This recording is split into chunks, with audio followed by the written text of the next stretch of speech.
الحمدللہ وکفا وسلام علی عبادہ الذین اصطفیٰ اما بعد اللہم صلی وسلم وبارک علی سیدنا محمد وعلی آلہ واصحابہ کما تحب وترضى عدد ما تحب وترضى۔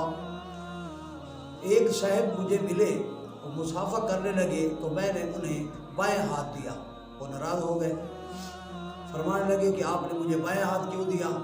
میں نے کہا آپ تشریف رکھیں، میری بات کو سمجھیں۔ بیٹھ گئے۔ میں نے کہا کہ بائیں ہاتھ دینا اگر بے ادبی ہے اور اخلاق کے خلاف ہے تو آپ فرماتے ہیں کہ رسول اللہ صلی اللہ علیہ وسلم کے دونوں ہاتھ تھے اور حضرت عبداللہ ابن مسعود رضی اللہ تعالیٰ نے ایک ہاتھ دیا۔ اب باب المصافحہ بخاری شریف جلد ثانی میں ہے کہ حضرت عبداللہ ابن مسعود رضی اللہ تعالیٰ فرماتے ہیں کہ میرا ایک ہاتھ حضور صلی اللہ علیہ وسلم کے دو ہاتھوں میں تھا۔ اب اس میں تو کوئی شک نہیں کہ حضور صلی اللہ علیہ وسلم کے دو ہاتھ تھے۔ فرمانے لگے کہ ہاں، تو میں نے کہا آپ بھی دو ہاتھ دیں، کیونکہ حضور صلی اللہ علیہ وسلم کی اتباع کرنی ہے نا۔ آپ فرماتے ہیں نا اطیعوا اللہ و اطیعوا الرسول، اللہ کی اطاعت کرو، رسول کی اطاعت کرو، آپ کا تو یہ نعرہ ہے۔ تو آپ جب حضور صلی اللہ علیہ وسلم کی اتباع کا دعویٰ کرتے ہیں تو آپ کے تو دو ہاتھ تھے نا، اس میں تو کسی کو کوئی شک نہیں نا۔ تو خاموش ہو گئے۔ میں نے کہا آپ کیوں خاموش ہوتے ہیں، آپ دو ہاتھ کیوں نہیں دیتے؟ بخاری شریف کی حدیث ہے اور آپ صلی اللہ علیہ وسلم دو ہاتھ دے رہے ہیں۔ حضرت عبداللہ مسعود کا ایک ہاتھ حضور صلی اللہ علیہ وسلم کے دو ہاتھوں کے درمیان میں ہے، تو حضور کے دو ہاتھ ہیں، اس میں تو کسی کو کوئی اختلاف نہیں۔ پھر میں نے کہا چلو آپ اگلی بات سنیں۔ حضرت عبداللہ بن مسعود رضی اللہ تعالیٰ کے بھی دو ہاتھ تھے۔ تمام اہل سنت والجماعت فقہاء اولیاء یہی فرماتے ہیں کہ حضور صلی اللہ علیہ وسلم کے دو ہاتھ تھے، حضرت عبداللہ بن مسعود رضی اللہ عنہ کے بھی دو ہاتھ تھے۔ حضرت عبداللہ بن مسعود فرما رہے ہیں کہ میرا ایک ہاتھ حضور کے دو ہاتھوں کے درمیان میں آیا، بابرکت ہو گیا۔ ظاہر ہے درمیان میں تو ایک ہی ہاتھ آنا ہے، دو تو نہیں آنے۔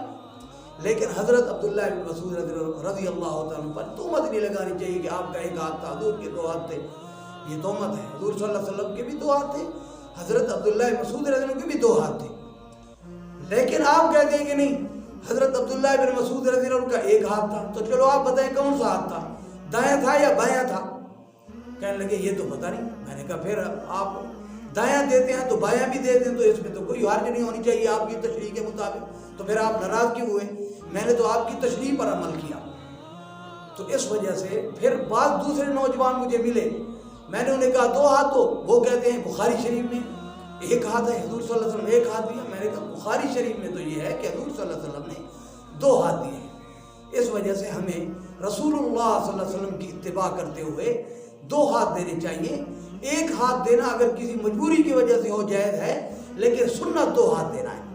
اس وجہ سے رسول اللہ صلی اللہ علیہ وسلم کی سنت کی اتباع کرنی ہے تو اس میں دو ہاتھ دینا سنت ہے، اور آپ صلی اللہ علیہ وسلم کی اتباع ہی میں کامیابی ہے۔ اللہ جل شانہ ہمیں حضرت سرور عالم صلی اللہ علیہ وآلہ وسلم کی سنتوں کی اتباع نصیب فرمائے۔ وآخر دعوانا الحمدللہ رب العالمین۔